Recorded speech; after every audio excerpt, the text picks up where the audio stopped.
Počúvate ďalšiu časť podcastu Rozhovory s týmom Božej rodiny, ktorý je súčasťou audionahrávok YouTube kanála Rádia Nespí, určený pre duchovný rozvoj. Dnešný náš host, s ktorým sa budeme zhovárať, je samozrejme člen tohto tímu, pochádza z Banskej Bystrice a je ním veľmi milá mladá dáma Martinka Mareková. Ahoj Martinka, vítam ťa. Ahoj Vladík, pozdravujem ťa a teším sa na rozhovor s tebou. Väčšina bežných ľudí stále nevie, čo je to tím Božej rodiny, ktorý sa neustále spomína v našich podcastoch Otázky a odpovede s Pánom Ježišom Kristom Božou rodinou a s Pánom Ježišom Kristom sprostredkovanie cez transmitera Michala Roja. A nie je to až také dôležité, pretože o ňom vedia len tí, ktorí vedieť majú, aj keď sa začali za jeho členov vydávať aj takí, čo s ním nemajú nič spoločné. Ja tento tím Božej rodiny teraz predstavovať preto nemusím, pretože na jeho činnosť si môže na základe našich spomenutých podcastov spraviť úsudok každý sám. My sa dnes zameriame na informácie o našom hosťovi, ktorý, tak povediac, svojou spoveďou dopomôže, aby si mohli všetci poslucháči urobiť svoj vlastný úsudok, a to nielen o tíme Božej rodiny, ale aj o ich životoch. Tak Martinka, ako som spomenul, ty si členom tímu Božej rodiny. Mohla by si nám však povedať, čo to znamená, čo podľa teba znamená byť členom takéhoto tímu, alebo ako to vnímaš ty? No, znamená to byť vlastne v kontakte s Pánom Ježišom Kristom, našim nebeským oteckom a mamičkou, no ale je to pre mňa veľmi dôležité, pretože tak mám možnosť vstúpa na duchovnej ceste, teda venujem sa viac duchovným záležitostiam ako tým pozemským a tie sú pre mňa prioritou. A pre mňa je to vlastne pracovať na sebe duchovne a približovať sa k Janičke, ženskej podstate Pána Ježiša Krista. Je to vlastne niečo ako stať sa lepším človekom a obohacuje ma to.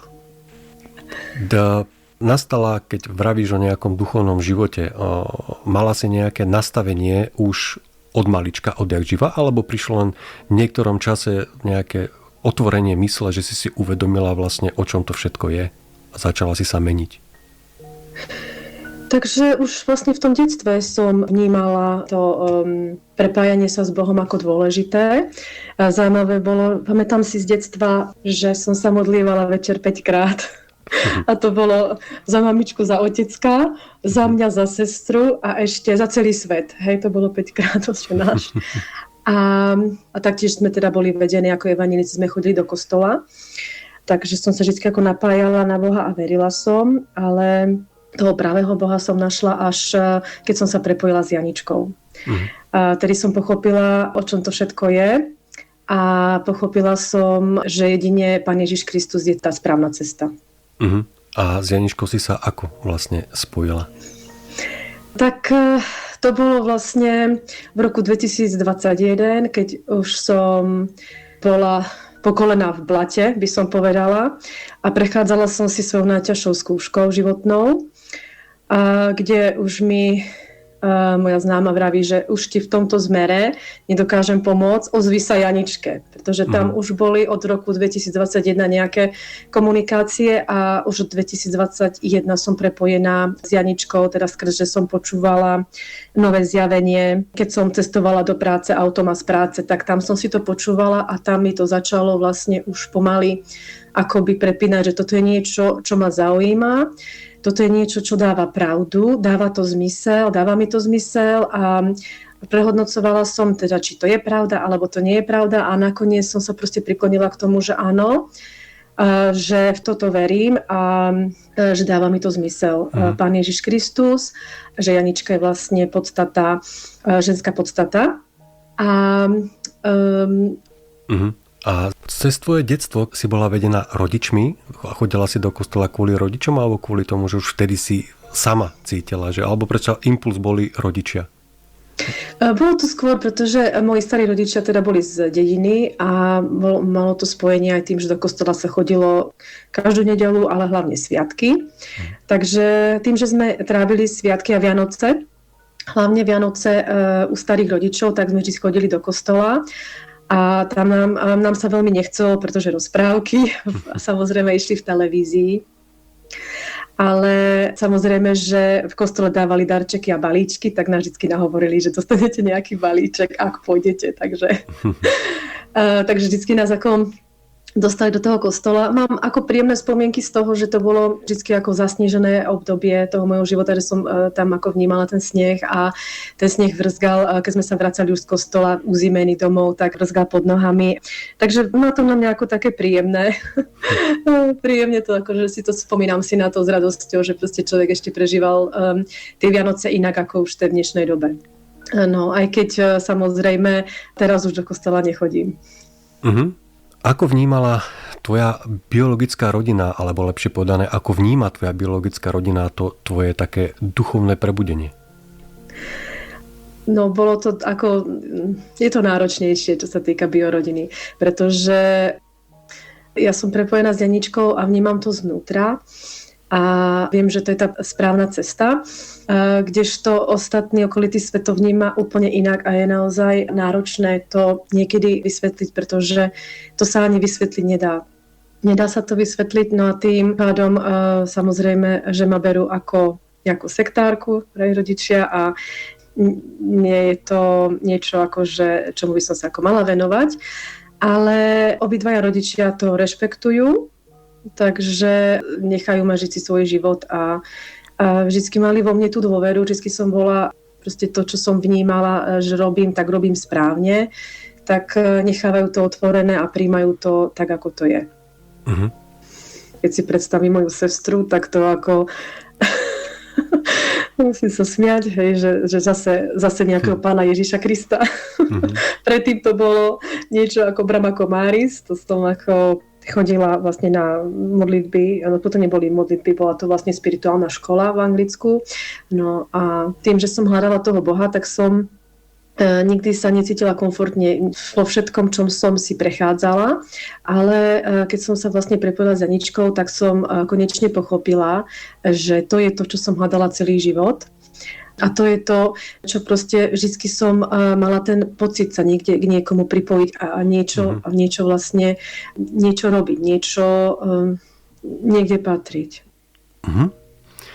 A čo tebe pomáha v ťažkých chvíľach? Tak to je modlitba. Je to modlitba Pána Ježiša Krista. A modlievam sa niekoľkokrát za deň podľa toho, ako to cítim. Niekedy sa mi podarí 2-krát, keď mám toho strašne veľa, ale ráno vstávam v modlitbe. Snažím sa pomodliť, taktiež aj pred spaním, takže aspoň 2 razy. A taktiež dostávam vždy ten impuls, kedy sa ako pomodliť, ale snažím sa prepájať s Pánom Ježišom Kristom modlitbou, lebo proste naozaj je to dôležité, aby som dokázala plniť všetko, čo je v mojom pláne.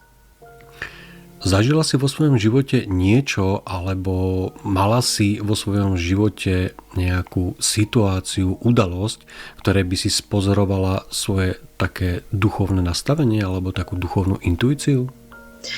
Vieš, čo som mala? Že moja sestra mala problémy. Hej, že moja mama bola taká akože chladnejšia. A Simona doteraz má proste ako keby trámu z toho, že nedale poď sem, objímem ťa, poboskám ťa, nebola taká, nemala to v sebe. Ale ja som to vnímala bezpodmienečnou láskou. Proste ja som tú matku vnímala, že je strašne starostlivá a nevie nám to podať zo srdca, ale zase vidím to, že to robí nejako, hej, tak. Ja som proste ja som to vnímala inak. Naozaj som to vnímala, ako nám dáva tú starostlivosť a robí to, čo môže. Viac nemôže dať niečo, čo nemá. Hej. Takže je jasné, že to bol len plán duše, ale zaujímavé je, že ja som to dokázala vnímať, a to som bola nejaká 4-ročná, 5-ročná a úplne som si vážila tú matku za to všetko, čo mi dáva a čo všetko naozaj, že chodila po tých nemocniciach stále so mnou a starala sa o mňa. Takže pre mňa to bolo ako dosť dôležité, hej, a vážila som si všetko. No. Spomínala si, Martinka, že máš podporu od svojej biologickej maminy. Ako to je s tvojím rodičom, ocinom? S mojím otcom mám veľmi dobrý vzťah, aj keď Janičku neprijíma, podporuje ma, snaží sa ma ako vždycky chápať. Som rada, že za mnou chodieva do Anglicka a stretáva sa aj s chalanmi, že sa mi snaží pomôcť a podporiť ma, ako to len vie. Taktiež si všimol, teda, že sa stretávam s Janičkou a aj keď nie je pripravený na to, aby prijal nové zjavenie a vlastne uveril to, kto Janička je.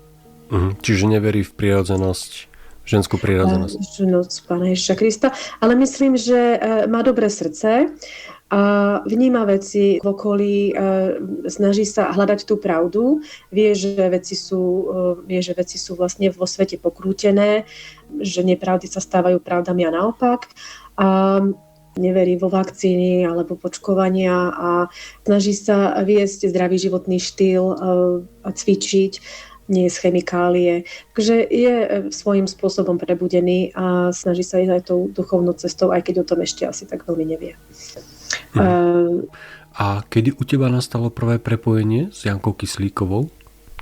V podstate prvýkrát som sa prepojila s Janičkou, až keď kráľovna zomrela. Keď to zverejnili, tak už som akože 5 hodín bola s ňou v kontakte, že som jej ako niečo písala. Ale dovtedy som sa s ňou ako keby nemohla prepojiť, nejako tak mi to príde, že zaujímavé je, že som jej napísala v ten deň, keď zomrela. Ale to som sa dozvedela až neskôr, že zomrela. A ako myslíš, že si bola v kontakte? Ty si ju kontaktovala nejako elektronicky, alebo? Hej, no, lebo pozri, Jakubko proste mal srdcové zlyhanie, keď mal 4 roky.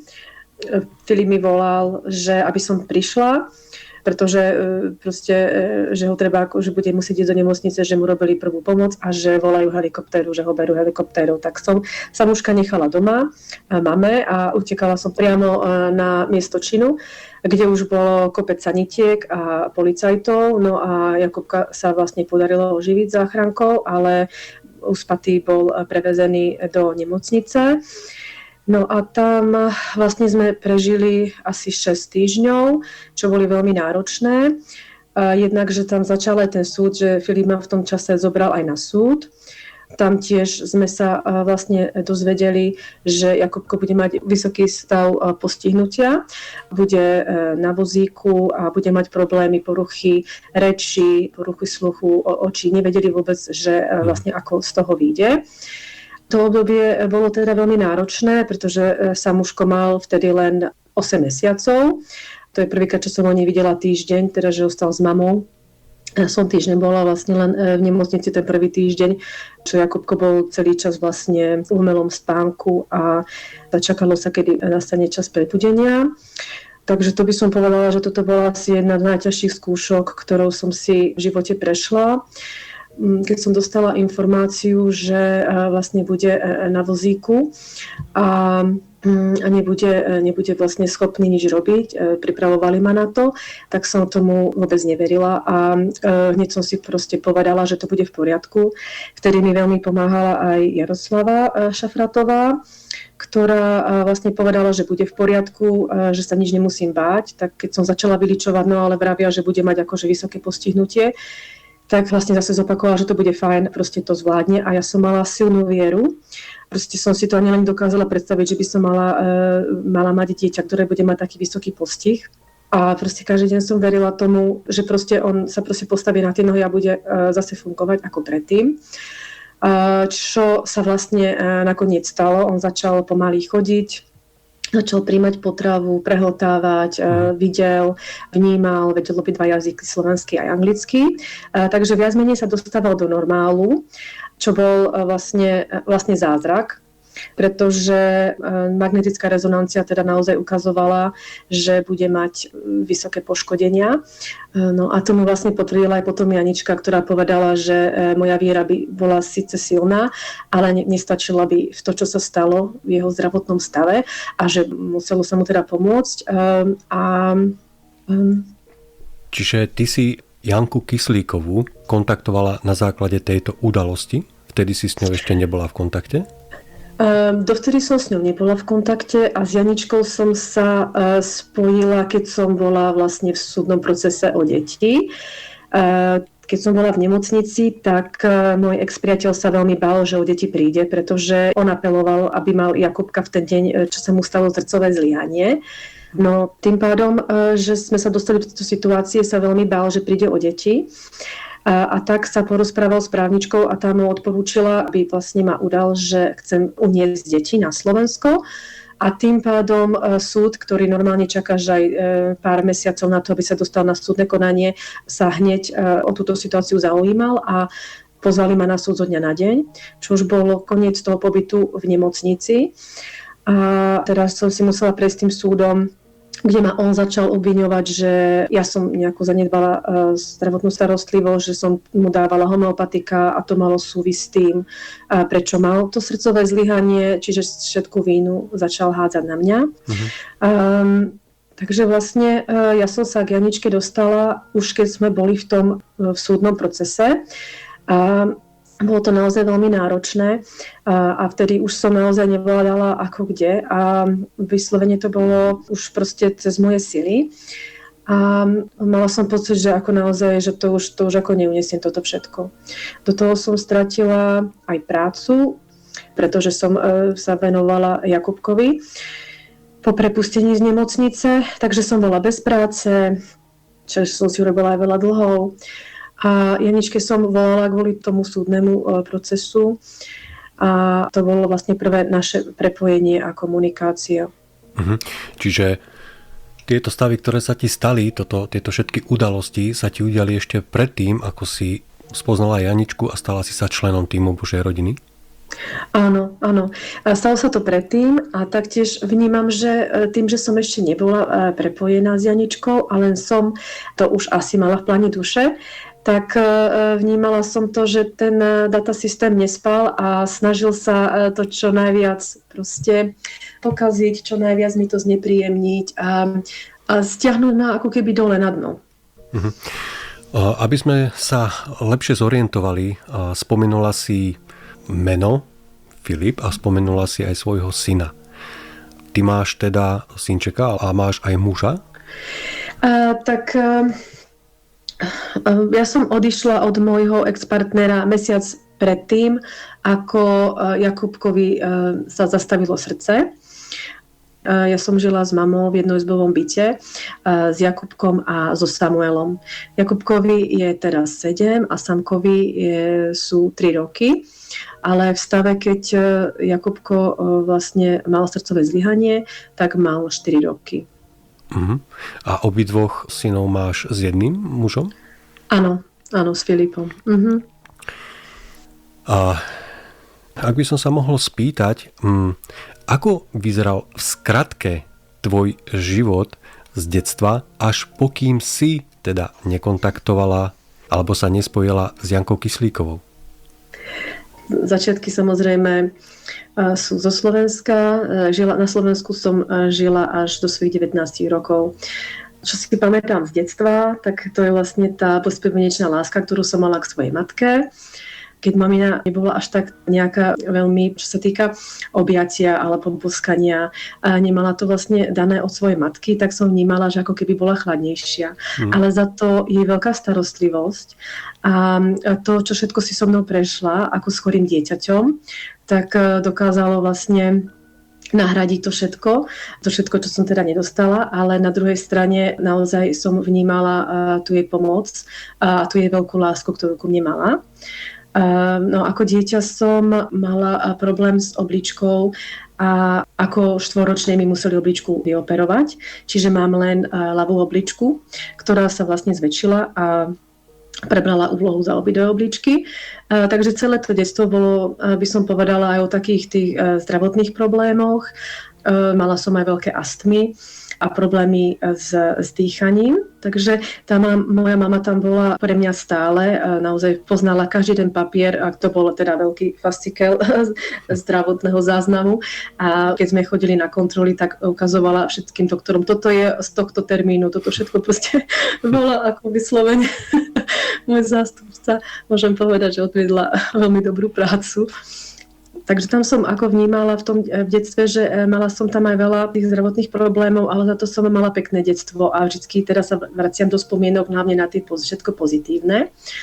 Najviac sa mi páčilo na slovenské obdobie, keď sme išli na strednú školu, tak to bude asi nejakých 13, ja neviem. 13, keď sme išli.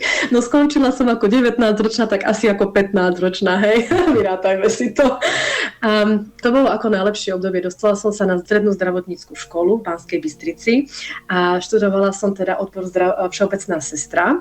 No a to boli vlastne posledné VS-ky a my sme si to úplne ako užívali celý tým, pretože sme sa tam veľmi veľa naučili a naozaj, že mi to sadlo.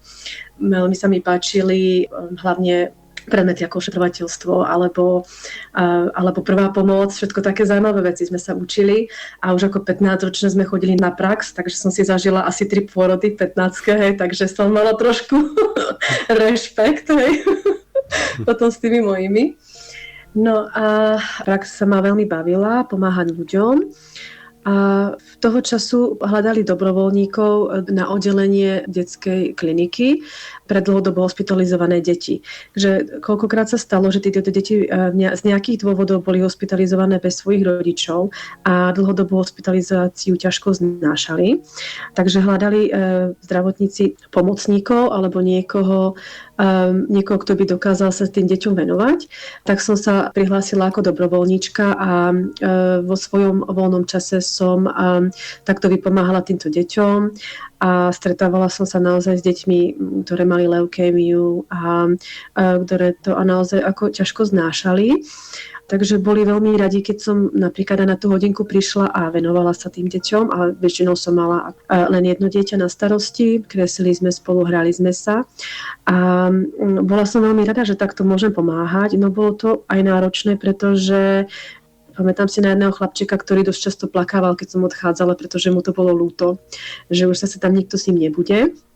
Tak som to riešila potom aj s tou psychologičkou a tá mi povedala, že on žije pre ten moment, keď si tam a že je to dobré a aj keď to je náročné pre teba opustiť také dieťa, ktoré plače, tak hlavne je dôležité, že proste zažil s tebou niečo pekné a to bolo vlastne na tom všetkom dôležité.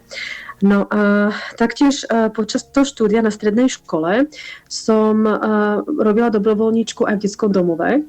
No a to bola moja úplne najobľúbenejšia dobrovoľnícka činnosť, aj keď to zase bolo smutné tým, že tie detičky tam boli opustené, ale boli tam tie najmenšie detičky od narodenia až do 4 rokov a boli rozdelené do 4 skupín. A samozrejme, že vždy sme to s mojimi spolužiačkami rotovali. Raz boli miminká, raz boli také malé dvojročné, čo sa na nás lepili, lepidielka. A to sa mi na tom veľmi páčilo, takže sme už ako vždy tam chodili na tú pomoc a vždy sme si delili, že kto bude čo robiť, že budeme krmiť bábetka, alebo že pôjdeme k tým lepidielkam, tí sa vyslovene nalepili, že každý chcel trošku lásky.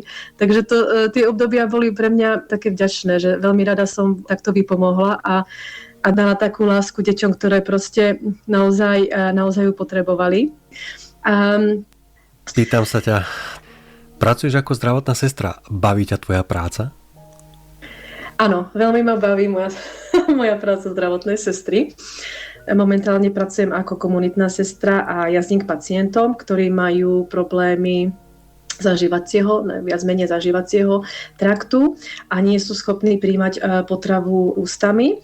A tak sa im zavádzajú permanentné katétre do cievového systému a dáva sa im umelá výživa vytvorená. Niektoré sú vlastne len infúzne vaky s vitamínmi, alebo sú to aj presne vytvorené vaky na to, aké živiny potrebujú. Toto povolanie je vlastne špecifické v tom, že sa vykonáva za aseptických podmienok, čiže zaškolovali sme sa hlavne, aby sme dokázali zavádzať vlastne infúzne vaky sterilne. A vlastne táto firma, pre ktorú pracujem, je farmaceutická firma a spolupracuje vlastne so zdravotníckou firmou, ktorá sprostredková zdravotné sestry, ktoré vykonávajú túto prácu. Takže máme pacientov v oblasti Milton Keynes, kde teraz pôsobila som 20 rokov a odpájam alebo napájam pacientov na tie infúzne vaky. Čiže si, dá sa tak povedať, ich opora. Ich opora. Táto práca ma veľmi baví, hlavne kvôli tomu, že nie je tak stresujúca ako práca sestričiek v nemocniciach. Človek má viac času venovať sa tomu pacientovi a baví ma to aj jazdiť, aj vlastne prepojenie toho jazdenia a aj vlastne stretávať tých pacientov v domácom prostredí a podporovať ich v ich zdravotných problémoch. A spomínala si, že si oporou, čo aj bez pochyby si, nemocným ľuďom, čo je akože fakt úctihodná práca.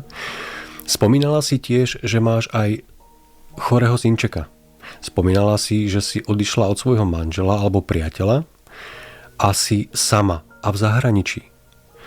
Určite to nemáš ľahké. Kto je teraz oporou vlastne tebe v týchto situáciách? Jednoznačne Pán Ježiš Kristus, Božia rodina. Takže byť súčasťou týmu Božej rodiny je byť veľmi náročné a stretávame sa s veľkými úskaliami ako predstavitelia Boží, predstavitelia Pána Ježiša Krista, ale za to vždy máme nástroje, ktoré nám pomáhajú na to, ako to prekonať, ako vlastne žiť lepší život. Takže by som dokázala povedať, že tým, že som vstúpila do týmu Božej rodiny, tak sa mi život zmenil na 100%. A už len to, ako som prežívala veci predtým bez Janičky, ako ich prežívam teraz, sa nedá ani porovnať. Moje vzťahy sa vylepšili. S ex-priateľom sme aj po tom všetkom, čo sme zažili, a bolo to veľmi náročné a veľmi kruté, ako sme si dokázali ublížiť, tak aj potom s všetkom sme dokázali byť priatelia, čo je naozaj ľudia, čo poznali tento príbeh, tak vlastne sa chytajú za hlavu, že je toto vôbec možné. Takže dokázali sa diať veľké zmeny, aj sa udiali veľké zmeny a ja som prakticky niekto úplne iný, ale v dobrom slova zmysle. Naučila som sa prepájaním sa s Pánom Ježišom Kristom a s čítaním Nového zjavenia. To ma vedie a to mi pomáha žiť život v Anglicku, ktorý dokáže byť veľmi zložitý niekedy alebo veľmi náročný, ale ja už to tak po dlhodobom žití v Anglicku ani nevnímam. A skôr sa vždy zameriavam na to pozitívne. Naučila som sa brať život taký, aký je. A ak máme nejaké skúškové obdobie, tak vnímam to skúškové obdobie, že si s ním musím prejsť. A v tom stave najviac využívam tú modlitbu.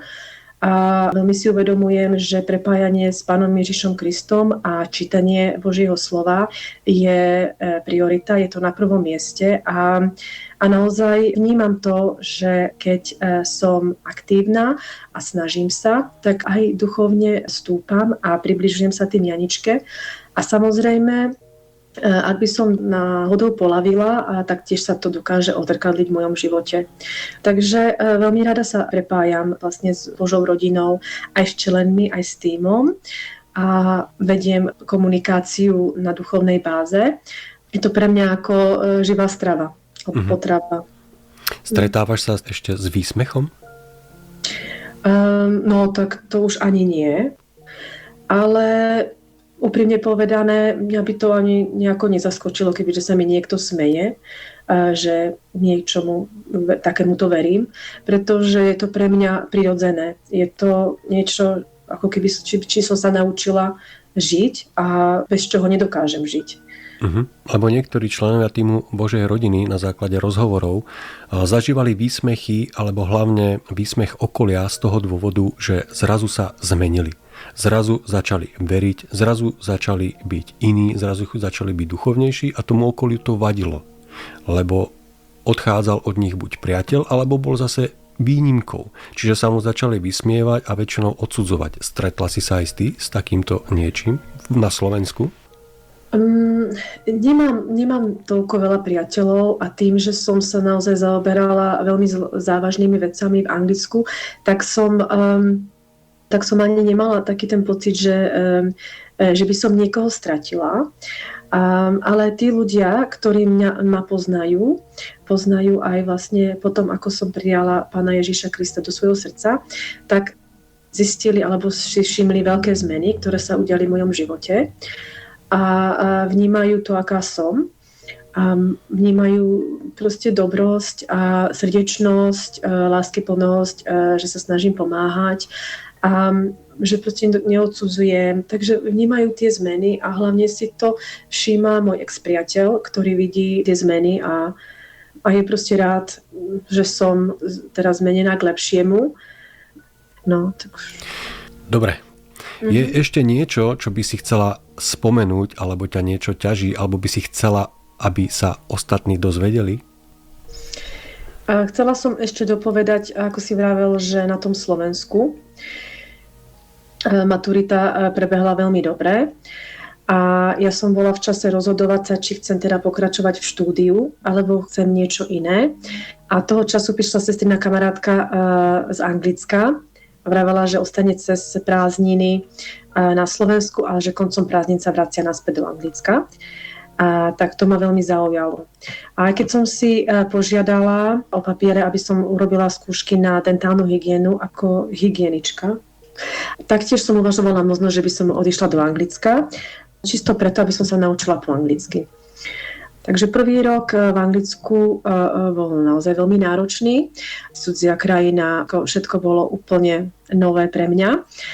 A samozrejme, že to bola veľmi dobrá skúsenosť, ale mala som veľký strach. Začala som pracovať na hoteli ako upratovačka alebo chyžná. No prvý rok v Anglicku som sa neučila angličtinu, ale poľštinu. Čo mi už po roku začalo byť divné. A vravím si, že dôvodom toho, že som prišla do Anglicka je učiť sa po anglicky. A nebavilo ma sedieť na tých izbách alebo stále byť ako sama. A chcela som medzi ľudí. Tak som bola veľmi odvážna a napísala som si po anglicky životopis a poslala som to do nemocnice.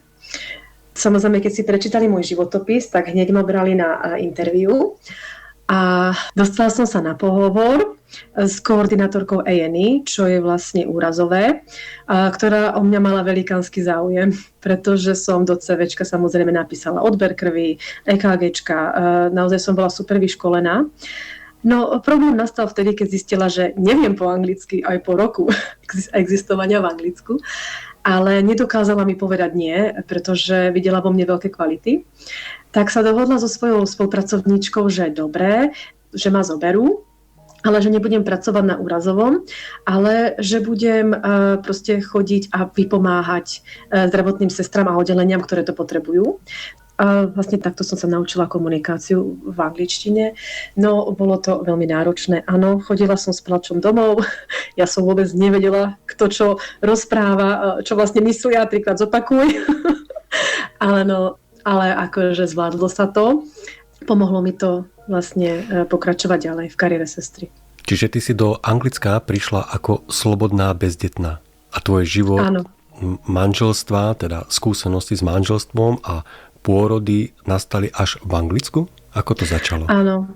Takže tým, že som sa rozhodla ísť do Anglicka, žiť v Anglicku, tak tým som vlastne spravila rozhodnutie, že nepríjmem príjmačky na dentálnu hygienu. A to bolo vlastne ten začiatok toho života v Anglicku. No vôbec som netušila, že budem žiť v Anglicku 20 rokov. Čiže minulý rok v septembri bolo 20 rokov, čo už žijem v Anglicku. Takže polka života som si prežila na Slovensku a ďalšiu polku teda som prežila v Anglicku a žijem ďalej. Čiže tým, že žiješ v Anglicku, respektíve vieme, že pôsobenie väčšinou členov týmu Božej rodiny je v Čechách a na Slovensku, stretávaš sa vlastne s ostatnými členmi týmu Božej rodiny, alebo si len sama v Anglicku a s nikým sa nestretávaš, len spolu komunikujete cez internet? Ja som dostala e-mail, prvý e-mail od Janičky, kde spomínala predvianočné stretnutie v Beskydoch. A ten e-mail začal so mnou pracovať a začala som ho vnímať. A zaujímavé bolo, že som bola v tom súdnom procese, ten trval skoro rok. A vedela som, že ak by som odišla z Anglicka len tak vlastne môj ex-partner by mohol mať väčší podiel na starostlivosti o deti. Ale tá túžba stretnúť sa s Janičkou bola väčšia a tiež spoznať tým Božej rodiny. Takže som napísala Janičke, že tiež by som mala záujem prísť na predvianočné stretnutie v Beskydoch a to bolo moje prvé vycestovanie do Beskyd po covide. Takže to som vnímala to, že wow, že ja nejdem ani pozrieť domov, ani proste na Slovensko, ale ja si idem do Beskyd stretnúť sa s Božou rodinou. No, ale toto nebolo veľmi jednoduché. bolo to veľmi, veľmi náročné. Pretože jedna vec je to, že som ex-priateľovi teda povedala, že potrebujem súrne ísť preč a že bude sa musieť starať o deti 2 noci. A to bolo veľmi náročné pre mňa, pretože sme sa súdili, že či ich vôbec bude mať aj cez noc. Nemala som v ňom žiadnu dôveru. A Janička mi proste vtedy ma podporila, povedala, že proste nemám sa báť, že všetko bude v poriadku. No samozrejme, deti ochoreli a začali mať horúčky, takže to boli vysoké horúčky a samozrejme, že bolo otázne, či maminka odíde z Anglicka a opustí svoje detičky. Takže to bolo veľmi náročné, ale v tom mi pomohla vlastne Danička a Janko. Pamätám sa, že to bol prvé telefonáty. Danička sa mi ozvala z týmu. Slušne sa predstavila a ja vravím, že potrebujem nejakú slovenskú právničku, tak sme trošku debatovali na tú tému. No a potom som jej vlastne vravela, že by som veľmi rada išla na to stretnutie, ale že čím viac sa snažím ísť pred, tak tým viac ma to brzdilo a proste ťahalo ma to dozadu a viac sa veci komplikovali a bolo to naozaj náročné.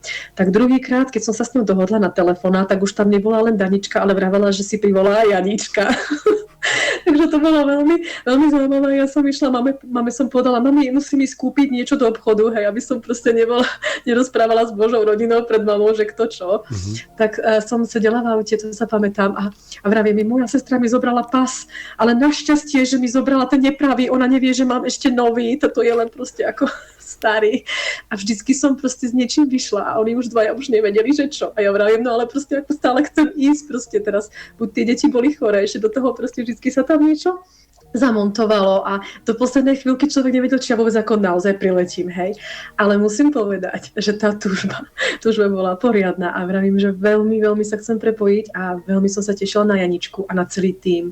A som si povedala, že to bude úplne, som si to ako predstavovala, že to bude proste ako niečo úplne iné, nejaký iný svet. Takže som veľmi rada, že som robila to rozhodnutie a že som zvládla priletieť za Janičkou. To bolo vlastne prvýkrát, čo som sa s ňou stretla osobne. A to stretnutie bolo úplne úžasné, ako všetci mi sadli a veľmi som sa ako tešila.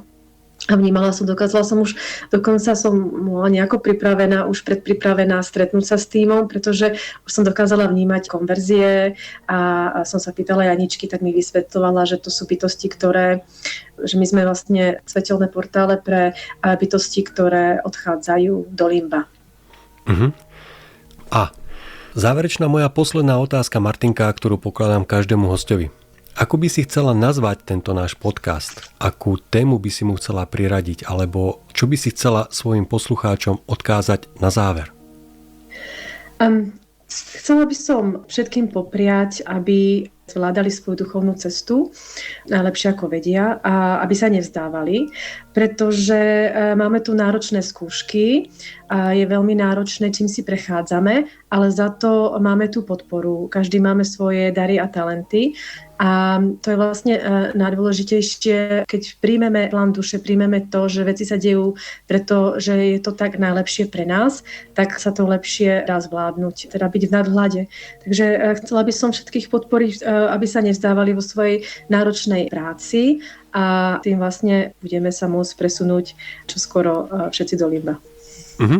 Rozumiem. Tak to boli veľmi pekné a príjemné záverečné slova. Milí poslucháči, toto je už záver tejto relácie Rozhovory s týmom Božej rodiny, v ktorej sa predstavila Martinka Mareková, člen týmu Božej rodiny z Banskej Bystrice, pôsobiaca v súčasnosti na území Anglicka. A čo povedať na úplný záver? O tíme Božej rodiny vie na tejto planete stále len málo kto a nie je ani žiadané, aby o ňom vedelo príliš veľa ľudí, pretože len málo ktorý je pripravený prijať a pochopiť ich poslanie.